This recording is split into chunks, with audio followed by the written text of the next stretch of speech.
வணக்கம், welcome to Chitra Murali's kitchen. இன்னைக்கு வந்து மார்கழி 22.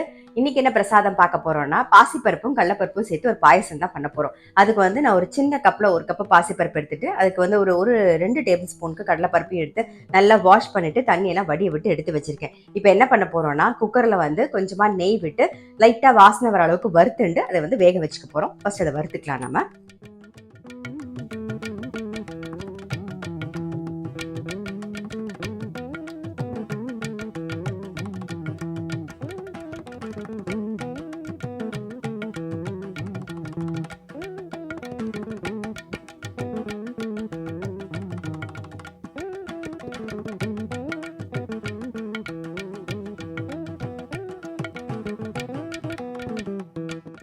பாசிப்பருப்பு இந்த பக்கம் வெந்தெடுத்து ப்ரெஷர் அடங்கட்டும். அதுக்குள்ள இந்த பக்கம் என்ன பண்ணிருக்கேன்னா, வெல்லம் வந்து கரைச்சி வச்சிருக்கேன்.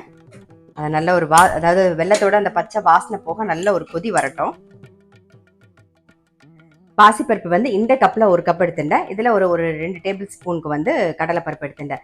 இதுலயே வந்து வெல்லமும் வந்து ஸ்வீட் உங்களுக்கு தகுந்த மாதிரி பார்த்து போட்டுக்கோங்க. நான் வந்து கிட்டத்தட்ட ஒரு 1.25 கப் வெல்லம் எடுத்து கரையை விட்டு ரெடியா எடுத்து வச்சிருக்கேன். ஸ்வீட் எல்லாமே உங்களுக்கு தகுந்த மாதிரி பாருங்க. ப்ரெஷரும் அடங்கிடுச்சு.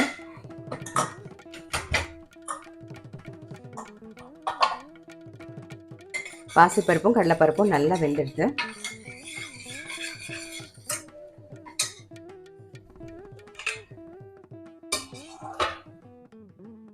பால் வந்து காய்ச்சி ரெடியா எடுத்து வச்சிருக்கேன். ஸோ இதுலேருந்து ஒரு கப்பு பால் சேர்த்துக்கலாம். பால்லே நல்ல ஒரு கொதி வரட்டும். ஏலக்காய் பொடி சேர்த்துக்கலாம்.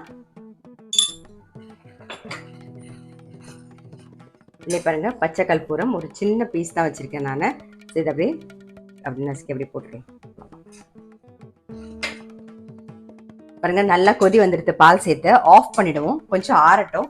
அதே மாதிரி இந்த பக்கம் வந்து வெள்ளக்கரைசலும் நல்லா ஒரு கொதி வந்தாச்சு. அதோட பச்சை வாசனை போக கொதிச்சிடுது. இதுவும் நல்லா ஆறட்டும். அதுக்கப்புறமா நம்ம வந்து ரெண்டுத்தையும் மிக்ஸ் பண்ணிக்கலாம். அதுக்குள்ள இந்த பக்கம் வந்து முந்திரி பருப்பை வறுத்து எடுத்துக்கலாம். நம்ம நெய் விட்டுக்கலாம். இதுலயே வந்து முந்திரி பருப்பையும் சேர்த்துருவோம். வறுத்த முந்திரி பருப்பை சேர்த்துருவோம்.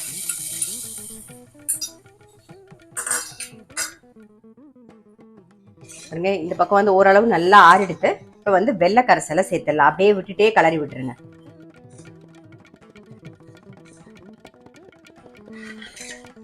அவ்வளவுதான்.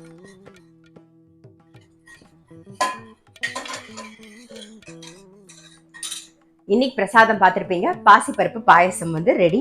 இதுல வந்து நீங்க தேங்காய் பால் கூட விட்டுக்கலாம் லாஸ்டா. அதாவது பாசிப்பருப்பை நல்லா வேக வச்சுட்டு வெள்ளைக்கரைசல் எல்லாம் சேர்த்து ஒரு கொதி வந்ததுக்கு அப்புறமா இறக்கி வச்சுட்டு லாஸ்டா வந்து நீங்க தேங்காய் பால் விட்டுக்கலாம். நான் வந்து இன்னைக்கு பால் சேர்த்திருக்கேன். பால்லே கொதிக்க வச்சுட்டு நான் வந்து வெள்ளைக்கரைசலை சேர்த்திருக்கேன். இப்படியும் பண்ணலாம். ட்ரை பண்ணி பாருங்க. நான் நாளைக்கு வந்து இன்னொரு பிரசாதத்தோட உங்களை சந்திக்கிறேன்.